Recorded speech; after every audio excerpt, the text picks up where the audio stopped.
আদিবাসী কর্মী সমাজের ডাকে পুরুলিয়া শহরের সভা। কর্মী জাতিকে এসটি করার দাবি নিয়ে দীর্ঘদিন থেকে বিভিন্নভাবে আন্দোলন করে আছে কর্মী সমাজ। বেশ কয়েক বছর ধরে দাবি পূরণের দাবিতে রেল অবরোধ করছেন আদিবাসী কর্মী সমাজ। আগামী 20 সেপ্টেম্বর বাংলা, ঝাড়খণ্ড, ওড়িশা এই 3টি রাজ্যের মোট 100 জায়গায় রেল অবরোধ করবে আদিবাসী কর্মী সমাজ। তার প্রস্তুতি সভা অনুষ্ঠিত হল পুরুলিয়া শহরে। অন্যদিকে রাজ্য সরকার ও ভারত সরকার দাবি পূরণের আশ্বাস দিলে অবরোধ তুলে নেওয়ার কথা বলেন আদিবাসী কর্মী সমাজের নেতা অজিত প্রসাদ মাহাতো।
জানেন তো চাষ আমাদের কাজ, আমরা চাষি লোক,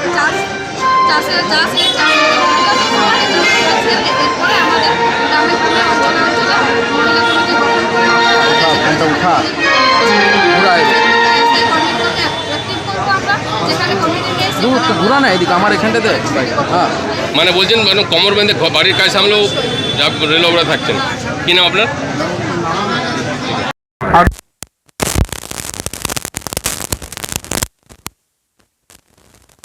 আইন ছিল মুর্গমাই 2025-এ, সেই সিদ্ধান্তই আমরা আজকে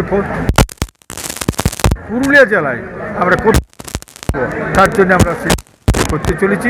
গ্রামে গ্রামে কীভাবে প্রচার হবে, গ্রামের ছেলেরা কীভাবে গ্রাসরুটে কীভাবে তৈরি হবে, দেওয়াল লিখন থেকে শুরু মাইকিং থেকে শুরু করে সমস্ত কিছু চূড়ান্ত সিদ্ধান্ত দিনে আজকে আমরা নিয়েছি। সরকারকে আমাদের সর্বস্তরে আমরা চিঠি দিয়েছি, অর্থাৎ কেন্দ্রীয় আমাদের প্রধানমন্ত্রী থেকে, রাষ্ট্রপতি থেকে, চিফ জাস্টিস থেকে, ট্রাইবাল অ্যাফেয়ার্স থেকে।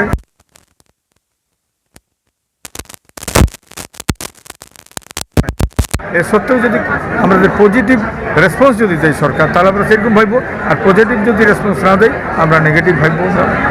বাংলায় এই রেল অবরোধ হবে না? আমাদের 3টা স্টেটে হচ্ছে, সেটা হচ্ছে উড়িষ্যা, আমাদের ঝাড়খণ্ড এবং ওয়েস্ট বেঙ্গল। 100 জায়গাতে আমাদের রেল টেকার আমরা সব কিছু আমাদের ওটা এখনও বলবো নাই, তবে আমাদের মোটামুটি আমাদের বেশিরভাগ জায়গাতে হবে।